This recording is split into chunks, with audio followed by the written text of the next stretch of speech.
श्री शिवाय नमस्तुभ्यं। और एक विश्वास के साथ आप लोगों से कहना चाहूंगा, जितने लोग आस्था पर कथा सुन रहे हो, जितने फेसबुक यूट्यूब पर सुन रहे हो, और जितने लोग मालेगांव की ये पवित्र भूमि पर बैठकर कथा सुन रहे हो, दिल से कहूं आप लोगों से, आप स्वीकार करिएगा, दुख की घड़ी में कोई आए चाहे ना आए, अगर आपने दिल से, कर्जा हो गया, समस्या विकट हो गई, तकलीफ बढ़ गई, दुख बढ़ गया, आप शंकर भगवान के मंदिर में जाकर, ये जरूरी नहीं है कि आप सीहोर आए या कहीं जाएं, आप तो आपके घर के पास में जो शिव मंदिर हो, उस मंदिर में एक लोटा जल चढ़ाना चालू कर दो, वो धीरे धीरे दुख काटना प्रारंभ कर देगा, काटेगा दुख। बस जल चढ़ाने का एक नियम है शिव जी का।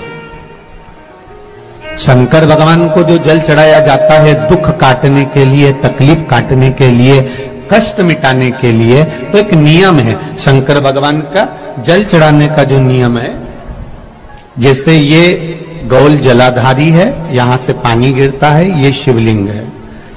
ये दो जो भगवान का पानी जहां बहकर जाता है ये गोल में से, तो यहां जो स्थान है, ये सीधे भाग पर गणेश जी विराजमान है, लेफ्ट भाग में कार्तिकेय जी है, बीच में एक मोटी सी लाइन होती है जहां सुख सुंदरी है, ऊपर से जो बूंद बूंद पानी गिर रहा है वो शंकर भगवान की 5 लड़कियां हैं, जया, विषहरा, शामलीबारी, दौतली और देव।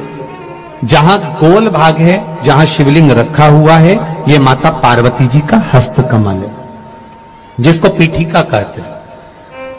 महाराज, जल चढ़ाने का नियम है, जब हमारे ऊपर दुख होता है, तकलीफ होती है, कष्ट होता है, बड़ी दिक्कत परेशानी होती है, तो हम जल चढ़ाते हैं। तो उस जल को चढ़ाने का नियम है, पहले गणेश जी का स्थान, कार्तिकेय का स्थान, अशोक सुंदरी की जगह, फिर माता पार्वती की पीठिका, उसके बाद जलाधारी को स्मरण कर कर जल धीरे धीरे शंकर भगवान पर छोड़ा जाता है। जब धीरे धीरे शिव जी पर जल चढ़ाएं, उसके बाद में आप अपने मन की कामना जब जल चढ़ाते जाएं, बाबा से कहते जाएं, बाबा रोज कामना कहने की जरूरत नहीं है, एक बार आप कामना करो और उसके बाद जल चढ़ाना प्रारंभ करो, और उसको कहना जरूर, तेरे दरबार से कोई खाली नहीं गया मेरे शंभू, मैं नहीं जानती, मैं तो इतना जानती हूं कि कंकर शंकर है और तू सुनता जरूर है। ब्रह्मा ब्रह्म लोक में है, भगवान विष्णु वैकुंठ लोक में है, पर मृत्यु लोक में मेरा देवाधिदेव महादेव है, मेरी सुनेगा जरूर। और बाबा से विनय कर कर आप आइए। जल चढ़ाने का नियम, अगर दुख है, तकलीफ है, कष्ट है, तो ऐसे चढ़ा दो, और अगर मन कर रहा है डायरेक्ट शिव जी पे चढ़ाना हो तो तुम्हारी मर्जी, उसमें कोई मना नहीं। शिव तत्व किसको कहते हैं? शंकर का गुणगान, शिव का स्मरण, भगवान शंकर का मंत्र जाप किसको कहते हैं? ये वही समझ सकता है जिसके भीतर शिव समाया होगा। और एक विश्वास के साथ आप लोगों से कहना चाहूंगा, जितने लोग आस्था पर कथा सुन रहे हो, जितने फेसबुक यूट्यूब पर सुन रहे हो, और जितने लोग मालेगांव की ये पवित्र भूमि पर बैठकर कथा सुन रहे हो, आप दिल से उसकी कथा सुनना। इस वाणी का, इस व्यासपीठ का एक शब्द हो सकता है, हॉस्पिटल में पड़ा हुआ कोई व्यक्ति, कर्जे में डूबा हुआ कोई व्यक्ति, गलत व्यसन में पड़ा हुआ कोई व्यक्ति को आपके द्वारा निकली हुई वाणी से भी बाहर निकाल सकता है। जैसे उस मां को कहा किसी ने, सियोर वाला महाराज कहता है एक बार चले तो जा शंकर जी के मंदिर में, उसने पत्र भी लिखा। जब वो सियोर वाला महाराज कहता है, चिल्ला चिल्ला कर कहता है, एक लोटा जल सारी समस्या का हल, तो जा। 7 साल में उस बच्चे की वाणी वापिस आ सकती है जो वाणी नहीं थी।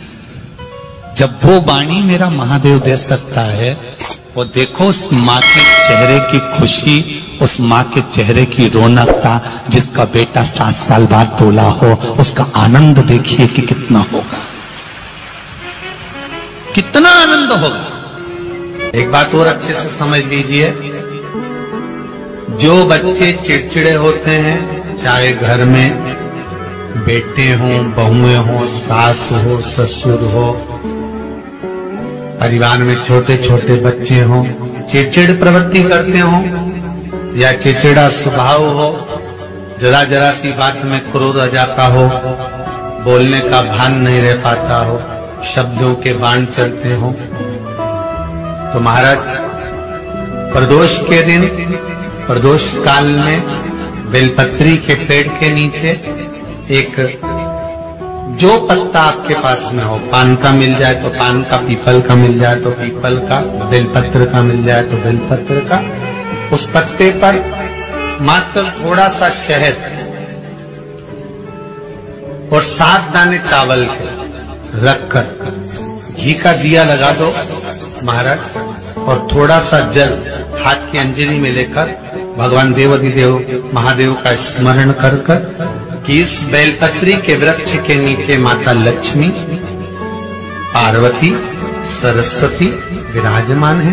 इसी बेलपत्री के पेड़ के नीचे मेरे देवाधिदेव महादेव का 12 ज्योतिर्लिंग का स्वरूप प्रकट है।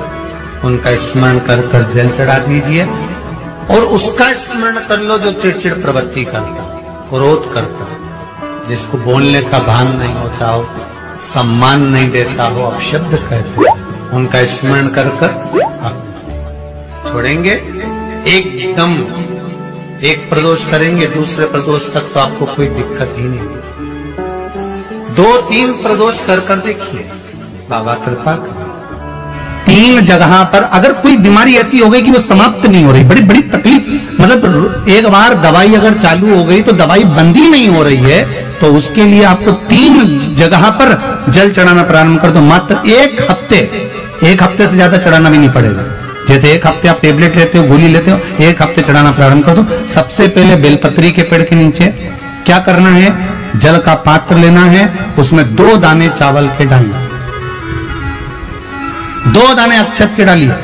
पहले बेलपत्री के पेड़ के नीचे जाओ, वहां जल चढ़ाओ, फिर जाइए पीपल के वृक्ष के नीचे, वहां जल चढ़ाइए। आखिरी में या तो शमी के नीचे या फिर आंवले के नीचे, इन दोनों में से कोई एक वृक्ष जिसके नीचे। पर 1 हफ्ते अगर आपने आंवले में चढ़ाया है तो आंवले में ही चढ़ाना, शमी में चढ़ाया है तो शमी में चढ़ाना। ये बदल के मत चढ़ाना कि आज मैं शमी में चढ़ा देता हूं, कल आंवले में चढ़ा दूंगी, ऐसा नहीं। शंकर भगवान पे चढ़ा हुआ जल जो बहकर जाता है उसको 3 जगह पर जरूर लगाना चाहिए। ध्यान से सुनिएगा।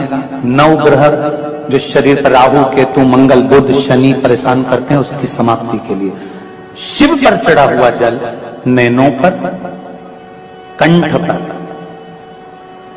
मस्तिष्क पर, 3 जगह पर जिसके प्रतिदिन शिव पर चढ़ा हुआ जल लगता है उसको कभी 9 ग्रह परेशान नहीं कर सकते। शंकर की कृपा बरसती, शंकर की करुणा बरसती। आज भी मेरी माताओं से निवेदन करूंगा, यहाँ पर जितनी बहन बेटियां बैठी हैं और आस्था चैनल के माध्यम से पूरे विश्व की जो माताएं कथा सुन रही हैं, फेसबुक यूट्यूब के माध्यम से जहां आप लोग कथा श्रवण कर रहे हैं और लाखों की संख्या में पधारी हुई सारे बहन बेटियां अगर इस कथा को श्रवण कर रही हैं तो अपने भीतर उतारना। जब जब तुम्हारी जिंदगी में दुख आए, जब जब तुम्हारी आंखों में आंसू आए, किसी से जाकर मत कहना कि तुम्हें ये दुख है। 1 चावल का दाना लेकर जाना, अशोक सुंदरी का स्पर्श कराकर भगवान शंकर के शिवलिंग पर आखा मतलब टूटा हुआ नहीं, पूर्ण अक्षत शिव को समर्पित करना। ज्यादा से ज्यादा 8 दिन, 15 दिन, 20 दिन बाबा को चढ़ा कर देखना, तेरी आंख में आंसू नहीं रहने देगा मेरा भोलेनाथ। ये